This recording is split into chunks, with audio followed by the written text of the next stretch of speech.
உங்கள் favourite TV ஷோக்களை இனி miss பண்ண தேவையில்லை. ZEE5 இல் முற்றிலும் இலவசமாக காணுங்கள். இங்கேயும் எப்பொழுதும். சிஸ்டர், ஏன் டல்லா இருக்கீங்க? அட, இவங்கள நினைச்சு ஃபீல் பண்ணிட்டு இருக்கீங்களா? அதெல்லாம் இல்ல சந்தோஷ். போயும் போயும் சொத்துக்காக கேவலமா சொந்த பையனையே ஏமாத்திருக்காங்கன்னு நினைக்கும் போதுதான். அக்கா, மாமாவை சொந்த பையனா அவங்க நினைக்கவே இல்லை. அதான் இங்க பிரச்சனை. கரெக்ட். ஜீவா சொன்ன மாதிரி கௌதம அவங்க சொந்த பையனா நினைச்சதே இல்லை. அவங்க கௌதம் மேல வச்சிருக்க பாசம்லாம் சும்மா வெளிவேஷம் தான். எப்படி யோசிச்சாலும் எல்லாம் சொத்துக்காகவும் பணத்துக்காகவும் தான். இப்போ என் வருத்தம் எல்லாம் சொத்தை பத்தி இல்ல, கௌதம பத்தி தான். மாயாக்கு டிஎன்சி பண்ணப்ப கூட அவர் ஃபீல் பண்ணது அந்த குழந்தையை காப்பாற்ற முடியலங்கிறதுக்காக தான். குடும்பத்துல சொந்தங்கள் கூடிக்கிட்டே போக போகுதுன்னு அவருக்கு ரொம்ப சந்தோஷமா இருந்துச்சு. அம்மா இருக்காங்க, தம்பி தங்கச்சி இருக்காங்க, அவங்க லைஃபை எல்லாம் சரி பண்ணணும்னு நினைக்கிறவர் அவரு. தனக்காக வாழாம தான் குடும்பத்துக்காக வாழணும்னு நினைக்கிற ஒரு மனுஷனை இப்படி ஏமாத்துறாங்களே. சின்ன வயசுல இருந்து அவர் சித்தி அப்படி நம்பிட்டு இருக்காரு. அவங்க இந்த வீட்டுக்குள்ள வந்த நாள்ல இருந்து இன்னைக்கு வரைக்கும் அவங்க சொல்றதான் தாரக மந்திரமா நினைச்சிட்டு இருக்காரு. அவங்க ஏதாவது சொன்னா மறு பேச்சே பேச மாட்டாரு. அப்படிப்பட்ட நம்பிக்கைய இவங்க எல்லாரும் பொய்யாக்குறாங்களே.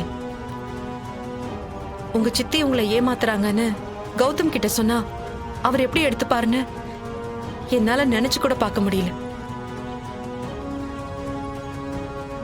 சகுந்தலா அத்தை அவர்கிட்ட போய் எனக்கு சொத்தெல்லாம் வேணும்னு கேட்டிருந்தா ஒரு வார்த்தை பேசாம அவரே எழுதி கொடுத்திருப்பாரு. அப்படிப்பட்டவரை போய் ஏமாத்தணும்னு நினைக்கிறாங்களே. கரெக்ட் தான் சிஸ்டர். கௌதம் பணத்துக்காக வாழ்றவன் கிடையாது. ஒத்த பைசா கூட அவனுக்கு தேவையில்லை. அவனுக்கு தேவையெல்லாம் அன்பு, பாசம், சொந்தம், பந்தம், இவ்வளவுதான். இதெல்லாம் இல்லைனா தான் கோடி ரூபாய் நஷ்டமான மாதிரி ஃபீல் பண்ணுவானே தவிர சொத்தை பத்திலாம் அவன் என்னைக்குமே யோசிச்சதில்லை.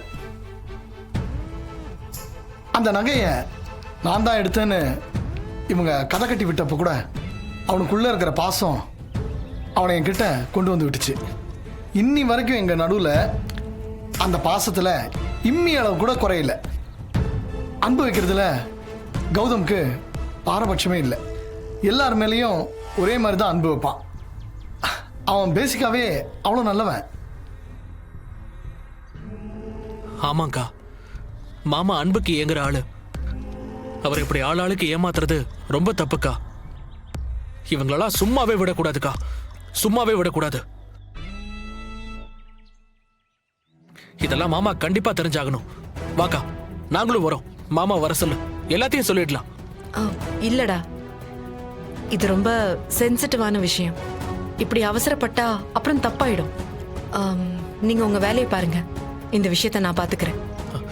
அக்கா, உன் கூட நாங்களும் வரோம்க்கா. இல்லடா, இப்ப நீ வந்தா அது சரியா வராது. சந்தோஷ், நீங்க 2 பேரும் கிளம்புங்க, நான் மட்டும் போறேன். ஓகே சிஸ்டர், எதா இருந்தாலும் எனக்கு கால் பண்ணுங்க. பார்த்து பத்திரம். சரிக்கா, நாங்க கிளம்புறோம்.